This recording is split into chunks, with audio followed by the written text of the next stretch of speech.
Good morning सभी को। हम सब लोग आज फिर से सेशन में जुड़े हुए हैं और हमारा सेशन जो है वो 45 से सॉरी हमारा सेशन जो है सवाल ही जवाब है हमारी बुक में से है। और अब हम ये जो तकनीक है हमारे पास, ये हमारी बुक में जो चैप्टर है उस चैप्टर में हमारे पास कुछ तकनीक दी हुई है देह भाषा के बारे में। और अधिकतर हम किस प्रकार से अपने शारीरिक अंगों का और अपनी अभिव्यक्तियों को दिखा सकते हैं अपने अ, विभिन्न प्रकार के जो चिन्ह होते हैं उनसे। तो हम अब शुरू करते हैं सिर हिलाने की तकनीक। अधिकतर लोग यह नहीं जानते कि सिर हिलाना एक सशक्त, एक मिनट रुकेगा। हाँ। अधिकतर लोग ये नहीं जानते कि सिर हिलाना एक सशक्त और विश्वास दिलाने वाली तकनीक है। कैसी तकनीक है? विश्वास दिलाने वाली और सशक्त तकनीक है। अधिकांश देशों में सिर हिलाना या गर्दन ऊपर नीचे करना सहमति दर्शाता है। इसका अर्थ यह है कि शरीर को झुकाना या नीचे करना जो यह बताता है, मैं आपके सामने झुक जाता हूँ, मैं आपकी इच्छाओं के अधीन हूँ। तो यह एक तरह की झुकने की क्रिया है। और बहुत अच्छी बात कई बार बुक में पुस्तकों में कई बहुत सारे लोगों ने कही कि हमेशा फलदार वृक्ष ही झुका करते हैं, जिन पे फल नहीं लदे होते वो वृक्ष क्या झुकेंगे। अगर जिस समय पर नारियल का पेड़ इतना ऊंचा होता है और उसमें जब नारियल लग जाते हैं तो वो भी झुक झुक जाता है। सो इस प्रकार से यदि हमें कुछ भी चाहिए या दान भी करना है या कुछ प्राप्त भी करना है तो हर ही तरह से हमें अपने आप को इस प्रकार से झुका लेना चाहिए। सिर झुकाने की तकनीक के दो सशक्त उपयोग हैं। देह भाषा हमारी अंदरूनी भावनाओं की बाहरी अभिव्यक्ति है। अगर आप सकारात्मक महसूस करते हैं तो बोलते समय आपका सिर अपने आप नीचे की ओर हिलने लगेगा। और अगर आप तटस्थ अनुभव करते हैं, मतलब साइड में बैठे हैं, आपको उस चीज से सहमति नहीं है, तो भी आप अगर जानबूझकर अपना सिर हिलाने लगे तो आप सकारात्मक भावनाएं अनुभव करने लगेंगे। ये बहुत कमाल की बात है। तो हम दूसरों की बातों में शामिल हो जाते हैं। दूसरे, अगर किसी एक व्यक्ति को अपनी बातों में शामिल करना है और तटस्थ बैठा है, यदि आपकी बातों में इतनी काबिलियत या इतनी क्षमता हमने तैयार कर ली है कि हम समझ पाए कि सामने वाला व्यक्ति तटस्थ है और उसके साथ उसके हिसाब की बात करने लगे, जो उसे उसका उसका विचार लगने लगे, तो भी वो सिर हिलाने लगेगा। दूसरे शब्दों में सकारात्मक भावनाओं से सिर नीचे की ओर हिलने लगता है और इसका उल्टा भी बिल्कुल सही है। सिर हिलाने से भी सकारात्मक भावनाएं उत्पन्न होती हैं। अगर आप सकारात्मक भावनाएं अनुभव करते हैं तो अपना सिर हिलाना शुरू कर देंगे। अगर आप अपना सिर हिलाना शुरू कर देते हैं तो आप सकारात्मक महसूस करने लगेंगे। ये दोनों ही बातें सही हैं। सीधा या उल्टा कर लें तो एक का परिणाम दूसरे का कारण बन सकता है।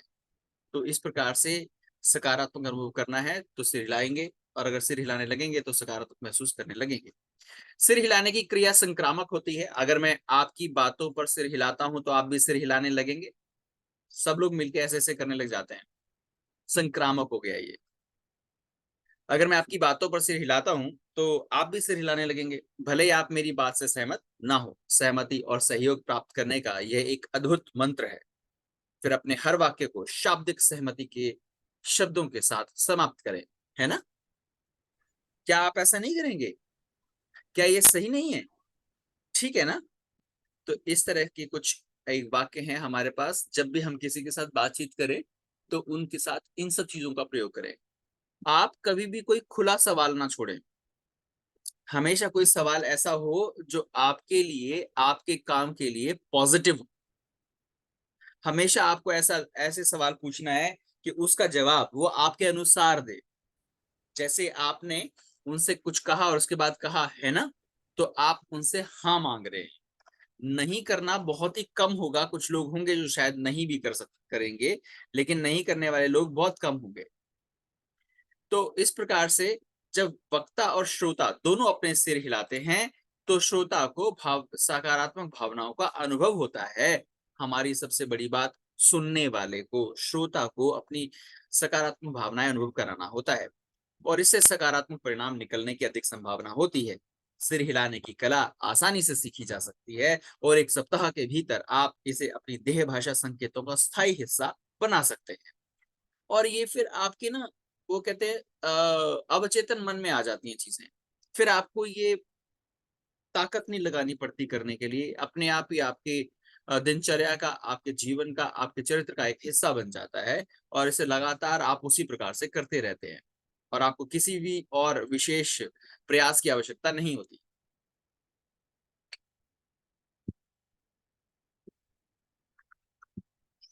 सिर हिलाने की तकनीक का दूसरा लाभ यह है कि इससे चर्चा आगे बढ़ती है। यह इस तरह होता है जब आप एक खुला सवाल पूछ लेते हैं या एक पुल का उपयोग करते हैं और श्रोता जवाब देता है, तो आप उसके जवाब देते समय अपने सिर को हिलाएं। ठीक। अच्छा। जब वह बोलना खत्म कर चुके, तो भी अपने सिर को एक बार प्रति सेकंड की दर से 5 बार हिलाना जारी रखें। मैं आपको बता रहा हूँ कि अगर मैंने ऐसा किया है, मैं लगभग हर बार इस प्रकार की चीजों को करते हुए अपने आप को मैं देखता हूँ और मैं कोशिश करता हूँ कि ये लगातार बना बना रहे, क्योंकि इससे काफी पॉजिटिव रिजल्ट निकल कर आते हैं। तो जब आप एक खुला सवाल पूछ लेते हैं या एक पुल का उपयोग करते हैं और श्रोता जवाब देता है, तो आप उसके जवाब देते समय अपना अपने सिर को हिलाएं। जब वह बोलना खत्म कर चुके, तो भी अपने सिर को एक बार प्रति सेकंड की दर से 5 बार हिलाना जारी रखें। सामान्यतः 4 सेकंड बाद ही श्रोता दोबारा बोलना शुरू कर देता है और आपको अधिक जानकारी देने लगता है। आप चुप हो गए हैं। यहाँ पर 2-3 चीजें साथ में हैं। आप उसकी आंखों में आंखें डाल के बैठे देख रहे हैं। आप थोड़ा पीछे टिका कर बैठे हैं। अपनी उस पे ठोड़ी पे शायद हाथ रख के बैठे हैं या ऐसे हाथ लगाया हुआ है आपने, और कुछ इस तरह से कि आप ऐसे हाथ लगा रहे हैं और फिर साथ में थोड़ी आंखों को ऊपर नीचे करके और इस प्रकार की मुद्रा में आप बैठे हैं और आप पर आंखों में लगातार आप देख रहे हैं। ये बहुत जरूरी है। और आपकी आंखों उनकी आंखों में देखने के लिए आपके भाव कुछ ना हल्के होने चाहिए, जैसे आप उनकी बातों से सहमत हैं। तो ये चीजें आपको आगे लेकर जाएंगी। उस जो आपका वार्तालाप है, जो बातचीत आप कर रहे हैं, वो आगे चली जाएगी। तो सामान्यतः 4 सेकंड बाद ही श्रोता दोबारा बोलना शुरू कर देता है और आपको अधिक जानकारी देने लगता है। और जब तक आप पीछे की ओर टिके हैं और आपका हाथ अपनी ठुड्डी पर रहता है, तब तक बोलने के लिए आप पर कोई भी दबाव नहीं होता। इस तरह से आप एक प्रश्नकर्ता की तरह नहीं लगेंगे, आप उसकी बातों में शामिल हो जाएंगे। जब आप सुने, तो अपने एक हाथ को अपनी ठोड़ी पर रखें और उसे धीरे धीरे थपथपाएं, ऐसे। इन संकेतों के अध्ययन से ज्ञात हुआ है कि इनसे संभावित ग्राहकों को लंबे समय तक बोलते रहने का प्रोत्साहन मिलता है। हमारे लीडर्स को कितनी बार बोला जाए, मुझे लगता है बिल्कुल ही कम होता है। इतना बोलते हैं। शुरू शुरू में मेरी भी आदत, मुझे लगता था कि अपने ज्ञान के मोती बिखेर दो भाई, अपना ज्ञान बढ़ेगा। ऐसा नहीं होता। ज्यादा ज्यादा बात ये होती है, जिसके पास हम गए होते हैं उसकी बात सुननी होती है। तो धीरे धीरे सीखा। ये जब कुछ फेलियर्स नजर आते हैं तो हम सीखते हैं। लेकिन एक बात है कि अगर मैं अनुभव कर चुका हूं, तो मुझसे तो बहुत पहले एलएनपीज अनुभव कर चुके हैं, तो हम उनकी बातों को क्यों ना मान लें। अगर जल्दी काम करना है, जल्दी सफल होना है, तो हमारे विनोद सर, प्रेम सर जो अनुभव कर चुके हैं, क्यों ना इनको मान ले। जो खान सर अनुभव कर चुके हैं, क्यों ना इनको मान ले। तो इस तरीके से ये सभी अप्लायंस जो है ना, किसी न किसी प्रकार से उस प्रक्रिया से गुजरे हैं। और अगर आपको जल्दी आ, आप तरक्की चाहिए, कामयाबी चाहिए, कामयाबी हासिल करनी है, तो आपको इन चीजों को मान लेना चाहिए। किसी भी व्यक्ति को, जैसे मैं भी हूँ, मुझे भी मान लेना चाहिए। ये सिर्फ आपके लिए ही नहीं है। हम सब मिलकर इस बात को समझें। तो इन संकेतों के अध्ययन से ज्ञात हुआ है कि इनसे संभावित ग्राहकों को लंबे समय तक बोलते रहने का प्रोत्साहन मिलता है, क्योंकि हमें चुप रहना है। बोल दिया, थोड़ा सा सुन रहे हैं।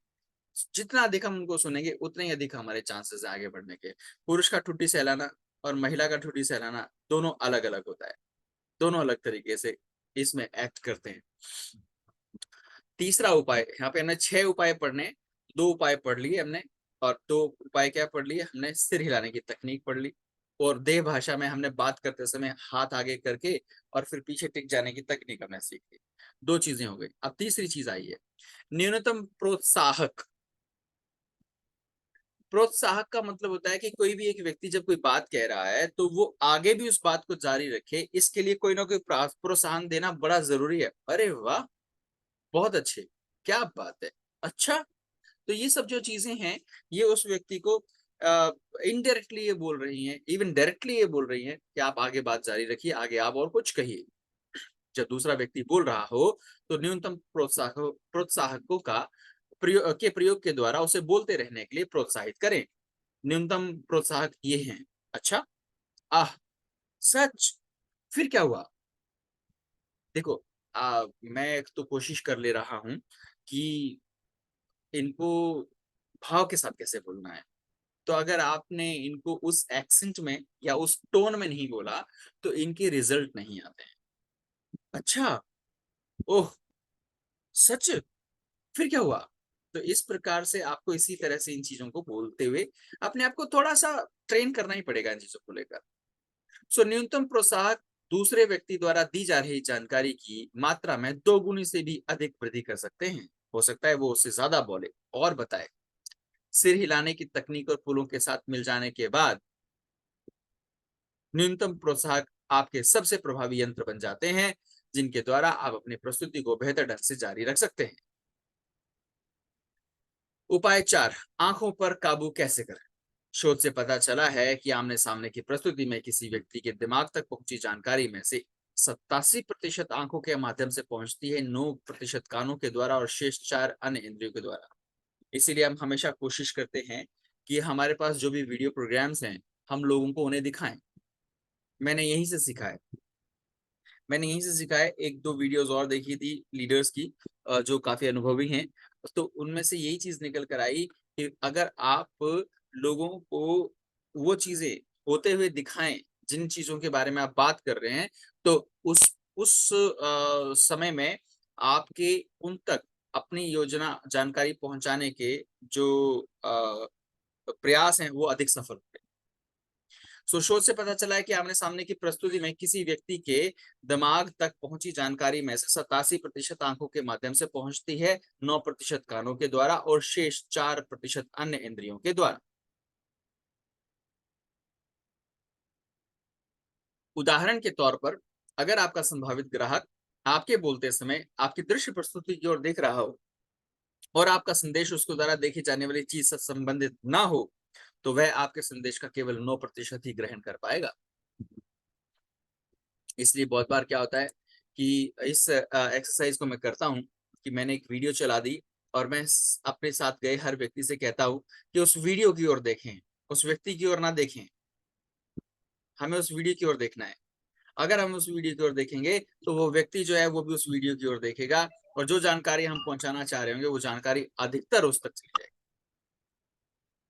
सो अगर आप यात्रा के बारे में बात करते समय एक घर की तस्वीर बनाने लगेंगे, तो उसे आपकी बात समझने में खासी मुश्किल होगी। आप बात कर रहे हैं यात्रा के बारे में और तस्वीर बना रहे हैं घर की। अगर आपकी बातें आपकी दृश्य प्रस्तुति से संबद्ध हैं, तो भी वह आपके संदेश का केवल 25 से 30% तक ही ग्रहण कर पाएगा, और वह भी तब जब वह दृश्य प्रस्तुति की ओर देख रहा हो, ना कि सीधे आपकी ओर। तो दृश्य प्रस्तुति को देख पाने के बाद भी कई बार ऐसा होता है कि वो 20 से 25% या 25 से 30% तक ही ग्रहण कर पाता है। लेकिन हमें हमेशा ध्यान रखना है इस बात का कि वो लगातार लगातार लगातार इसके ऊपर देखते रहे और लगातार हम उनका ध्यान वहां बनाए रखें। अधिकतम नेत्र नियंत्रण बनाए रखने के लिए अपनी प्रस्तुति की ओर इशारा करने के लिए एक पेन का प्रयोग करें और साथ ही साथ आपका संभावित ग्राहक जो देख रहा हो उसे शब्दों में स्पष्ट करें। इसके बाद आप नेत्र केंद्र उपकरण से अपने पेन को हटा लें और उसकी तथा अपनी आंखों के बीचों बीच रख लें और बोलते समय अपना सिर हिलाते रहें। यानी देखें जरा, एक पिक्चर बनी, पहले आपने पेन लिया और वो चीज आप दिखा रहे हैं। पेन से दिखाने का यही एकमात्र कारण है कि उस व्यक्ति का ध्यान उधर चला जाएगा।